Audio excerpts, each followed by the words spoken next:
একটা সমস্যা আমি মাঝে মধ্যেই বারে বারে দেখতে পাই, এই ষাটোর্ধ্ব যে মানুষেরা রয়েছেন তারা নীরবে তাদের দৃষ্টিশক্তি হারাচ্ছেন এবং এর কারণটা বুঝতে পারছেন না। মানে ব্যাপারটা যে অন্ধ হয়ে যাচ্ছেন সেটা কিন্তু নয়, কিন্তু ব্যাপারটা হচ্ছে যে পরিস্থিতিটা আগের মতো আর স্পষ্ট নয়। ছোট অক্ষরগুলো পড়া আরো কঠিন হয়ে দাঁড়াচ্ছে। রাত্রেবেলা রাস্তার যে চিহ্ন বা সাইনবোর্ড বা লেখাজোখা সেগুলো একদমই অসুবিধা হচ্ছে এবং সেগুলো পরিষ্কারভাবে দেখার জন্য মনে হচ্ছে যেন আরো উজ্জ্বল আলো দরকার।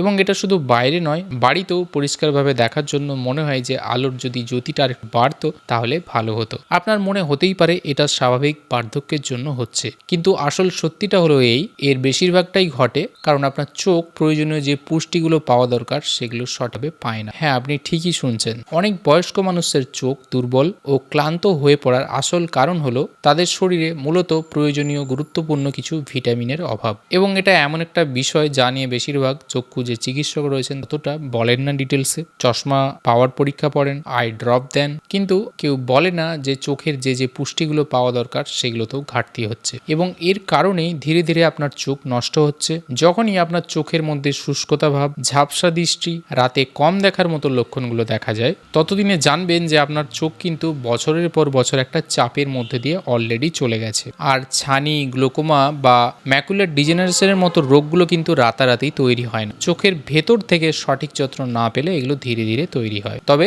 আপনাদের জন্য সুখবর হলো এটাকে কিন্তু অনেকটাই চেঞ্জ করা যায় এবং আপনি প্রথম থেকে যদি গুরুত্ব দেন তাহলে এই সমস্যাগুলো আসবেও। এবং এখনও যদি যে পদ্ধতিগুলো কথা বলবো আজকের ভিডিওতে সেগুলো অবলম্বন করেন তাহলে এর যে গতিবেগ সেটাকে কমানো যেতে পারে। অনেক ক্ষেত্রে এটা আরও ভালো রেজাল্টও দেয় এবং আপনার ব্যয়বহুল চিকিৎসাকেও কিন্তু অনেকটা কমিয়ে দিতে পারে। আপনার চোখের শুধু সঠিক সহায়তা প্রয়োজন, আর সেই সহায়তা শুরু হয় 3টি অত্যন্ত জরুরি ভিটামিন দ্বারা এবং এগুলো সবই গবেষণালব্ধ তথ্য সমর্থিত। অথচ আমরা দেখা যাচ্ছে যে দৈনন্দিন খাবারে আমরা এটাকে উপেক্ষা করে চলছি। আগামী কয়েক মিনিটের মধ্যে আমি আপনাদেরকে বিস্তারিত জানাবো এই 3টি ভিটামিন আসলে কি, কিভাবে এগুলো আপনার দৃষ্টিশক্তিকে রক্ষা করে এবং আপনারা ইতিমধ্যে যে খাবারগুলো খান সেখান থেকে এগুলো পেতে পারেন। চলুন সেই প্রথম এবং সবচেয়ে শক্তিশালী ভিটামিনটি দিয়ে শুরু করা যাক, যার অভাব আপনার চোখে থাকতে পারে। আপনার বয়স যদি 60 বছরের বেশি হয় এবং রাতের বেলা বিশেষ করে আপনার চোখ দুর্বল লাগে, অন্ধকারে গাড়ি চালাতে অস্বস্তি হয় অথবা কোনো আবছা ঘরে ঢুকলে দৃষ্টি মানিয়ে নিতে বেশ খানিকটা সময় নেয়, তাহলে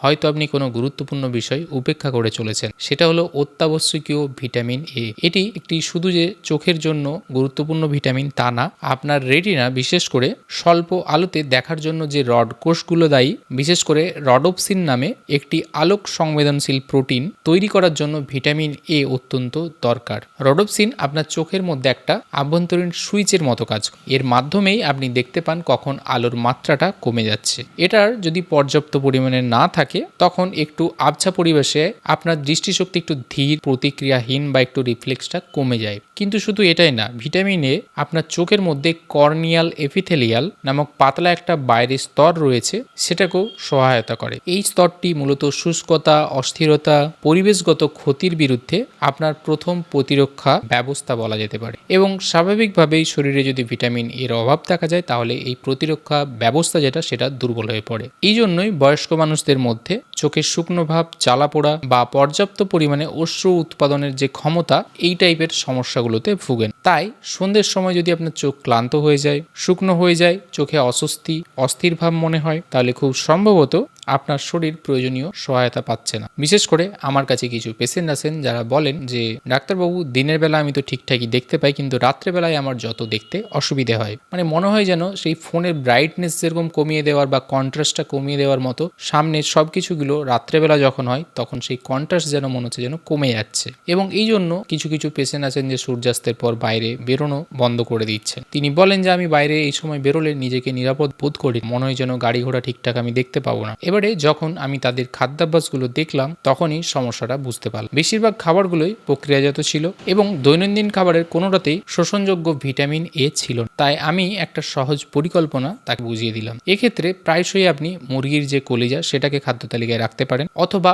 উচ্চমানের কড লিভার অয়েল সাপ্লিমেন্ট এটা নিতে পারেন। দ্বিতীয়ত, সকালটা আপনি দুটো ডিম দিয়ে শুরু করতে পারেন, গোটা ডিম কুসুম সহ। ডিমের কুসুমে বেশ কিছুটা ভিটামিন এ থাকে, সরাসরি না থাকলেও এর একটি রূপ থাকে যা সহজে শোষণ করা যায় এবং এর মধ্যে স্বাস্থ্যকর ফ্যাটও থাকে। তৃতীয়ত, এক্ষেত্রে আমি পেশেন্টদেরকে বলি যে সপ্তাহে 4 দিন দুপুরের বা রাতের খাবারের সঙ্গে আধা কাপ রান্না করা গাজর বা মিষ্টি আলু যোগ করা। এই ধরনের সবজিগুলোতে প্রচুর পরিমাণে বিটা ক্যারোটিন থাকে যা আপনার শরীরে গিয়ে ভিটামিন এ তে রূপান্তরিত হয়। তবে মূল বিষয় হলো এগুলোকে অলিভ অয়েল বা স্বাস্থ্যকর চর্বির সাথে মিশিয়ে খেলে সব থেকে ভালো। এতে করে কি হয় না, খুব ভালোভাবে শোষণ হয়। এছাড়াও সপ্তাহে আপনি আপনার খাদ্য তালিকার মধ্যে পালং শাক ভাজা শুরু করতে পারেন খাওয়ার মধ্যে। এটার মধ্যেও ভিটামিন এ বেশ কিছুটা পরিমাণে আপনি পাবেন এবং এই রুটিনটা যদি আপনি 6 সপ্তাহ খাদ্য তালিকার মধ্যে যোগ করেন তাহলে তারপরে দেখতে পাবেন যে রাত্রেবেলা আপনার চোখে অনেকটাই দেখতে সুবিধা হচ্ছে। এবং পেশেন্টরা সেই ক্ষেত্রে এসে বলেছেন যে সপ্তাহের শেষে যখন আমি বাড়ি ফিরছিলাম বা রাত্রেবেলা যদি গাড়ি চালাতে হচ্ছে আমাকে, তাহলে আমার কিন্তু কোনো অসুবিধা আর সেরকম অতটা ফিল হচ্ছে না। সুতরাং এই খাবারগুলো আপনি যদি আপনার খাদ্য তালিকায় রাখেন তাহলে সেক্ষেত্রে ভিটামিন এর সাপ্লাইটা আপনি পেয়ে যাবেন। পরবর্তী অংশে এবারে আমরা সেই ভিটামিন নিয়ে কথা বলবো যা ছানি প্রতিরোধ করতে সাহায্য করে কিছুটা এবং আপনার চোখকে আভ্যন্তরীণ চাপ থেকে রক্ষা করে, এবং সেটা হলো ভিটামিন সি। বেশিরভাগ মানুষই আমরা ভিটামিন সি কে রোগ প্রতিরোধকারী বা ইমিউন সিস্টেমকে ইমপ্রুভ করার জন্য জেনে রয়েছি, কিন্তু আমরা কি এটা জানি যে পুরো শরীরের মধ্যে আমাদের চোখের মধ্যে ভিটামিন সির ঘনত্ব সব থেকে বেশি, বিশেষ করে লেন্সে। কেন? কারণ আমাদের চোখের লেন্স ক্রমাগত সূর্যের আলো, বাইরের ধুলোবালি, বিভিন্ন রকমের আলো এবং অক্সিজেন বা বিভিন্ন রকমের চাপের সংস্পর্শে ডিরেক্টলি আসে। তাই এটাকে স্বচ্ছ এবং নমনীয় রাখতে শক্তিশালী অ্যান্টিঅক্সিডেন্ট সুরক্ষা দরকার। আর ভিটামিন সি ঠিক এই কাজটাতেই সাহায্য। বয়স যত বাড়তে থাকে তত লেন্সের গঠন, আকার, আকৃতিও চেঞ্জ হয় এবং তার মধ্যে জারণজনিত বিভিন্ন রকমের ক্ষতি হতে থাকে। সেগুলোই ধীরে ধীরে জমতে জমতে ছানি পড়ে, চোখে ঘোলাটে ভাব আসে, যা ধীরে ধীরে সূক্ষ্ম জিনিসকে দেখার ক্ষমতাকে অনেকটাই হ্রাস করে দেয়। বিশেষ করে উজ্জ্বল আলো, বিশেষ করে বয়স্ক লোকেরা এটাকে মনে করেন যে সামনে কুয়াশার মতো একটা আচ্ছাদন তৈরি হয়ে গেছে। এবং এক্ষেত্রে সব থেকে বড় ব্যাপার যে চশমা তিনি পড়ছেন কিন্তু তা সত্ত্বেও তার এই প্রবলেমটা কিন্তু দেখা দিচ্ছে। ভিটামিন সি ক্ষেত্রে লেন্সের মধ্যে যে প্রোটিন রয়েছে সেটাকে অকালে ভেঙে যাওয়ার হাত থেকে রক্ষা করে এবং এই প্রক্রিয়াটাকে ধীর গতির করে দেয় এবং চোখের মধ্যে যে ফ্রি র্যাডিক্যালগুলো তৈরি হয় তার বিরুদ্ধেও লড়াই করে, যাতে চোখের মধ্যে যে টিস্যুগুলো রয়েছে সেগুলোর স্বাস্থ্য ভালো থাকে। সংক্ষেপে এটি আভ্যন্তরীণ রূপে পরিষ্কার রাখতে সাহায্য করে আমাদের চোখকে। কিন্তু শুধুমাত্র এই যে ছানি পড়া এটাই কিন্তু একমাত্র উদ্বেগের কারণ নয়। আরেকটা এই ক্ষেত্রে নীরব হুমকি হলো গ্লোকোমা, যেটা এমন একটি অবস্থা যেখানে চোখের ভেতর তরল জমে অপটিক্স যে স্নায়ু রয়েছে তাকে গ্রস্ত করে। কিন্তু যদি চিকিৎসা না করেন বা সঠিক সময়ে পরামর্শ না নেন, সময়ের সাথে সাথে গ্লোকোমা আপনার পার্শ্বীয় দৃষ্টি কিন্তু কেড়ে নিতে পারে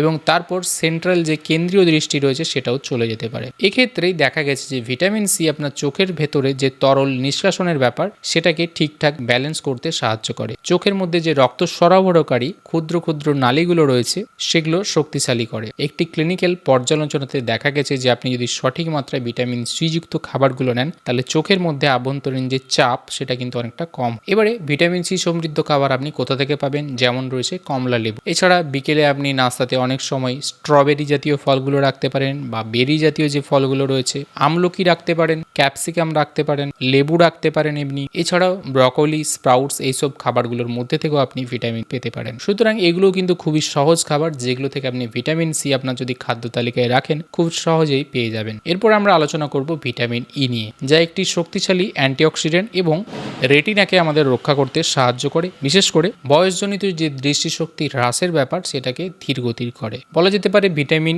এ এবং ভিটামিন সি চোখের সামনের অংশকে সুরক্ষা প্রদান করে, কর্নিয়া, লেন্স এগুলোকে সুরক্ষা প্রদান করে। কিন্তু ভিটামিন ইর যদি ভূমিকা দেখা হয় তাহলে সেটা আরও ব্যাপক এবং বিস্তারিত। এটি আপনার চোখের পিছনের গভীরে রেটিনার ভেতরে কিছু কিছু কাজ করে, যেখানে আপনার আলো এমন সংকেতে রূপান্তরিত হয় যেটা আপনার মস্তিষ্ক বুঝতে পারে। বয়স বাড়ার সঙ্গে সঙ্গে রেটিনার মধ্যে জারণজনিত যে ক্ষতিগুলো হয় তার প্রভাবে এটা কিন্তু আরও ঝুঁকিপূর্ণ একটা সমস্যা হয়ে দাঁড়ায় এবং এর সব থেকে একটা সাধারণ ফলাফল হয়ে দাঁড়ায় ম্যাকুলার ডিজেনারেশন। বয়স্কদের দৃষ্টিশক্তি হ্রাসের এটা অন্যতম একটি প্রধান কারণ। এক্ষেত্রে আপনার বই পড়া, লেখাপড়া, গাড়ি চালানো, কোনো কিছু দেখা, সামনে কে দাঁড়িয়ে আছে তাকে বুঝতে পারা, মুখ চেনার ক্ষেত্রেও আপনার দৃষ্টিশক্তিকে ধীরে ধীরে একদম আবছা বা কমিয়ে দেয়। ঠিক এই কারণেই ন্যাশনাল ইনস্টিটিউট তাদের গবেষণাতে ভিটামিন এ, ভিটামিন সির সঙ্গে সঙ্গে ভিটামিন ইকেও অন্তর্ভুক্ত করেছিলেন চোখের বিভিন্ন রকম সাহায্যের ক্ষেত্রে এবং সেখানে দেখা গেছে মাঝারি থেকে গুরুতর ম্যাকুলার ডিজেনারেশনের যে অগ্রগতি সেটাকে অনেক ধীরে স্থির করে দেওয়া যায়। ভিটামিন ই পাওয়ার সব থেকে সহজ কিছু কিছু খাবার রয়েছে, যেমন বাদাম, ডিমের সাথে আপনি ভাজা পালং শাক খেতে পারেন, সেখান থেকেও ভিটামিন ই পাবেন।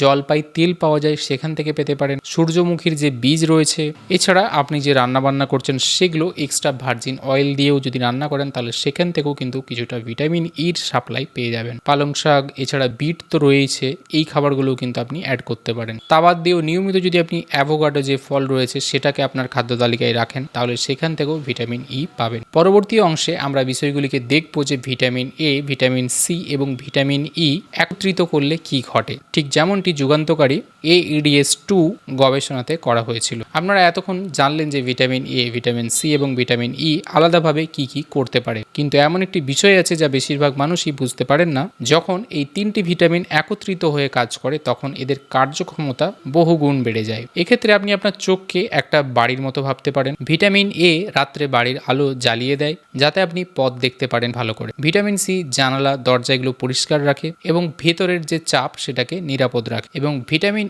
ই দেওয়ালের গভীরে থাকা যে তারগুলো রয়েছে যেগুলো থেকে ইলেকট্রিক যাচ্ছে, সংকেত যাচ্ছে, সেগুলোকে ঠিক রাখতে সাহায্য করে। কিন্তু এক্ষেত্রে কি হবে যদি আপনি শুধু একটি নেন বা আরেকটিকে উপেক্ষা করেন, এবং বেশিরভাগ জনই অনেকেই এমনটা করে থাকে। তারা যে কোনো হয়তো একটি সাপ্লিমেন্ট গ্রহণ করছে অথবা শুধু একটি খাবারের ধরনই পরিবর্তন করছেন, তখন কিন্তু আপনার বাড়ির যে সম্পূর্ণ তিনটে পদ্ধতি বললাম সেটা সম্পূর্ণ হয়ে ওঠেন। অর্থাৎ তিনটে একসঙ্গে হলে তবেই এই ব্যবস্থাটা একটা ঠিকঠাক জায়গাতে আসবে। কারণ বেশিরভাগ ক্ষেত্রেই দেখা গেছে যে যারা এই সমস্যাগুলোতে ভোগেন তারা অনেকে এই খাবারগুলো খাচ্ছেন কিন্তু একটাই টাইপের খাবার খেয়ে যাচ্ছেন, বাকি যে দুটো টাইপের রয়েছে সেগুলো তারা ওটা নিচ্ছেন। তাই যদি আপনি অলরেডি এই খাবারগুলো খেয়ে থাকেন এবং যদি কোনো উপকার না পেয়ে থাকেন তাহলে হাল ছাড়বেন না। তিনটে জিনিসকে একসঙ্গে যোগ করে দেখুন। তিন টাইপের যে ভিটামিনের কথা বললাম সেগুলো যে যে খাবার থেকে পাবেন সেই খাবারগুলোকে নিয়মিত আপনার খাদ্য তালিকায় রাখুন। আর সবচেয়ে বড় ব্যাপার হলো এগুলো কিন্তু খেলে আপনাকে আর ডজন ডজন বড়ি বা ওষুধ খেতে হবে না। মোটামুটি 5 থেকে 6 মাস এগুলো কন্টিনিউ করার পরই আপনি কিন্তু পরিবর্তন বুঝতে পারবেন। সুতরাং আজকের এই ভিডিওর বিষয়বস্তু এই পর্যন্তই রইল।